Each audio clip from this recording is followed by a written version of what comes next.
مساء الخير يا جماعة، وأهلا بكم النهاردة بقى في المورستان اللي صحيت لقيته على كومنتات الفيسبوك بتاعت بوستات سبيك اب عن حفلة سعد المجرد والرفض لإقامة هذه الحفلة. في لجان إلكترونية ممولة بسكريبت عبارة عن حاجة وعشرين ستيتمنت. الستيتمنتس دي بيفضلوا يكرروها هي يعني حتى لو الجملة نفسها فيها غلطة إملائية أو نقطة في حتة مش مفروض تبقى موجودة فيها. هو الكومنتات كوبي بيست، عشرات ومئات من الكومنتات على آخر 3 بوستس على سبيك اب على فيسبوك اللي بيتكلموا عن الرفض التام لإقامة حفلة سعد المجرد. والموضوع بائس وهزلي، وفي اتهامات بان انتوا اعداء السياحه، وان سعد المجرد هو اللي هيجي ينعيش لنا السياحه وانتوا كده بتوقفوا حال البلد. ما نشوف مع بعض.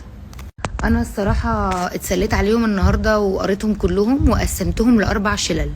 شله نظريه المؤامره واعداء السياحه والبلد، دي واحده. شله تاج محل يا بلاش وواحد غيره ما ينفعناش، دي الشله التانية. الشله التالتة سعد يحيى سعد، اوكي. والشله الرابعه شله انا بنت مين يا دادا، اوكي. كل شله من دول مجهزه بمجموعه كومنتات، الكومنتات دي بتعبر عن اسم الشله، اوكي. مستعدين معايا؟ تعالوا نخش على اول شله بتاعه نظريه المؤامره اعداء السياحه والبلد، عشان مش عايزين سعد المجرد في مصر. اول باتش من كومنتات نظريه المؤامره اعداء البلد والسياحه بتقول لك هتفضلوا تحاربوا كل خطوه فيها تشجيع للسياحه في شرم الشيخ.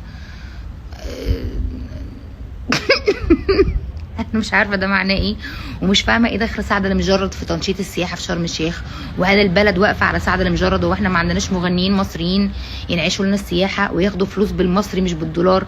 ما اصل اكيد سعد المجرد ده ما بياخدش فلوسه بالمصري يعني، اعتقد يعني، ولا ايه؟ ما عنديش فكره.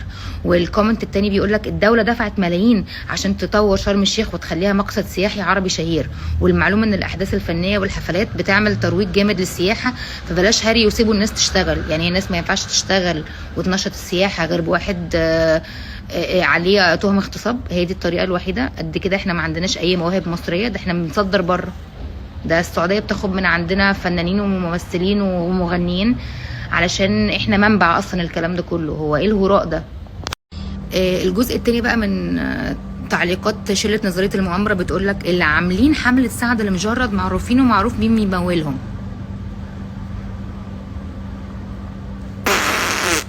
ده اولا، اوكي. ثانيا في برضو كومنت تاني، طيب لما سعد المجرد غنى في الفور سيزون ليه ما قلتوش لا مش عايزينه؟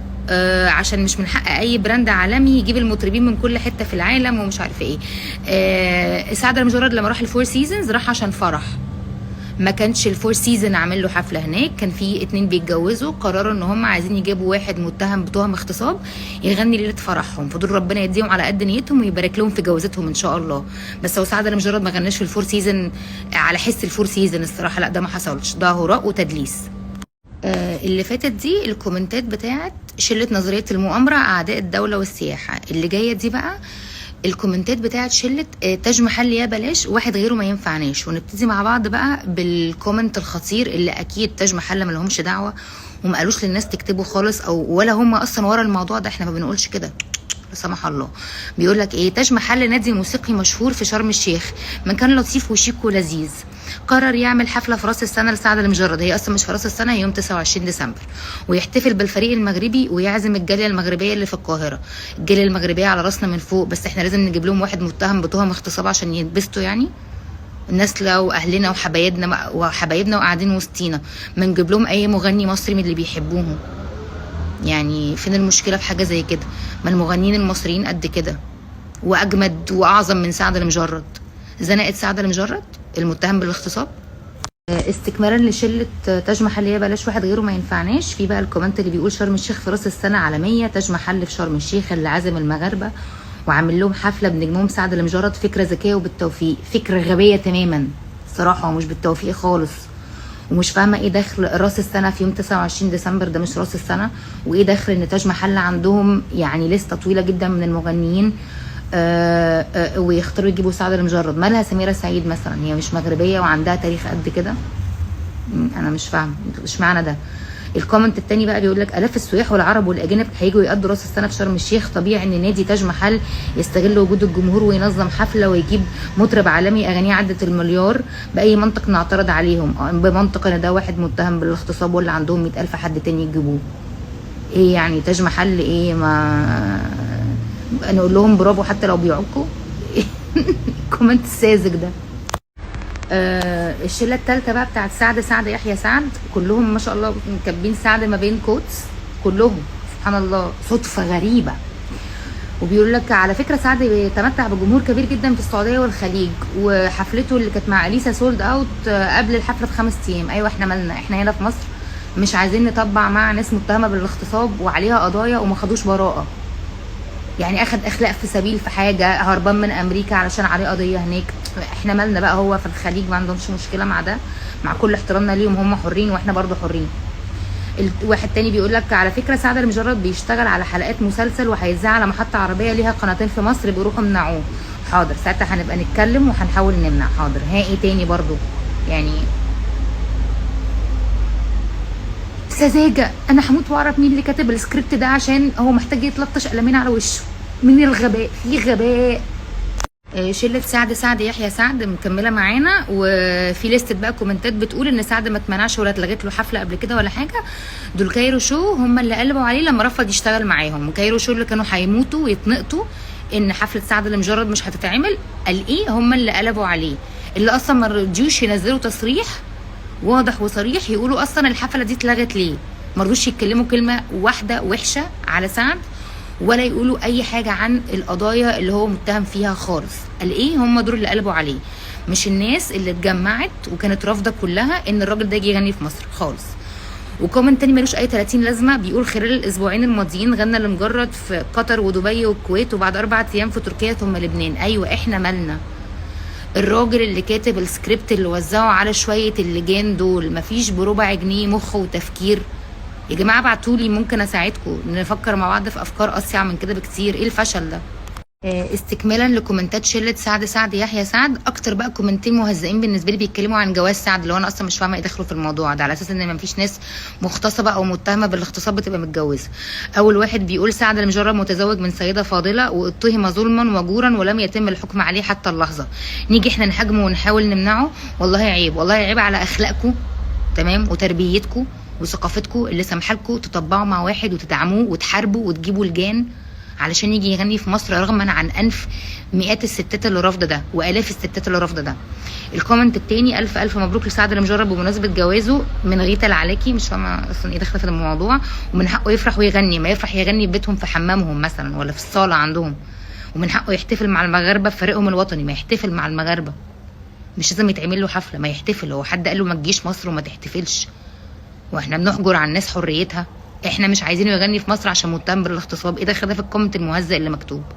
ختاما بقى للكومنتات المتخلفه دي، في الشله الاخيره بتاعت انا بنت مين يا دادا، اللي هم حاطين كومنت عشان نحشي الحشو خلاص، عشان بس نعمل حشو. اول 2 منهم بيدي انطباع ان اكن ايه الموضوع ما بين مصر والمغرب، مش ما بين الجمهور وواحد متهم بالاغتصاب خالص. المغرب بتستقبل كل مشاهير مصر حتى اللي عليهم احكام قضائيه وما بتتدخلش ولا مره منعت مطرب او فنان مصري. كده غباوه وبنعمل عداوه ما بين البلدين حاجه كده، اللي هو والله فعلا يعني لو المغرب قالت مش عايزين عمرو ورده مثلا يلعب في المنتخب المغربي، هنقول لهم انتوا ازاي مش عايزين واحد زي ده يلعب عندكم ولا هندعمهم؟ هل ده منطق؟ التاني بيقول لك مصر عمرها ما منعت مطرب او فنان والمصريين بيستقبلوا كل النجوم العرب وبيرحبوا بيهم.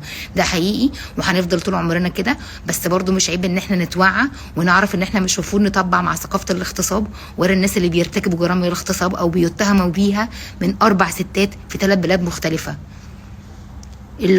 اللوجيك. شله برضو انا بنت مين يا دادا اللي بيقولوا الكومنتات ملهاش اي معنى. بيقول لك منع فلان من الغناء ووقف المطرب الفلاني، كلمات تقرأها فقط عند من لا يملكون حسا ولا ذوقا، مفيش حاجه في العالم كله اسمها منع غناء او ايقاف حفله. الكلام ده مش مظبوط، وياما حفلات اتمنعت علشان في جماهير عريضه بتاخد مواقف محترمه ضد مطربين معينين او فنانين معينين ارتكبوا ممارسه للعنف، عملوا ممارسات للعنف ضد البني ادمين وساعات ضد الحيوانات برضو، والناس بتنبذهم ومش بترضى تدعمهم ولا تدعم فنهم.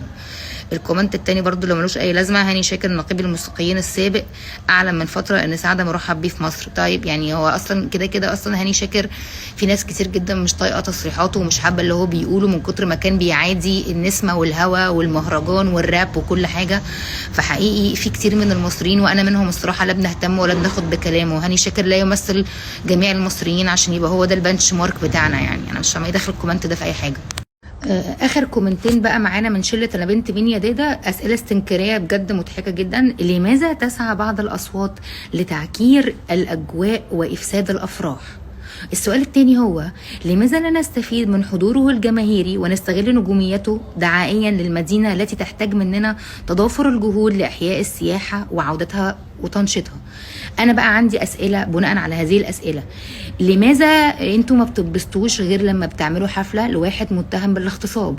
ولماذا سعد المجرد هو الملاذ الوحيد لتنشيط السياحه في مصر وفي شرم الشيخ؟ ولماذا الاصرار على ان يبقى في حفله لواحد ناس كتير جموع كتير من الناس رافضاه ويتجاب بالعند من كل الناس؟ لماذا؟ انا بقى اللي بقول لماذا. ولماذا كل هذه النطاعه والفلوس والمجهود في ان انتوا تجيبوا لجان الكترونيه تنزل بسكريبت لحاجه و20 كومنت مكررين بكل حتى التايبوز اللي فيهم؟ لماذا هذا الفشل؟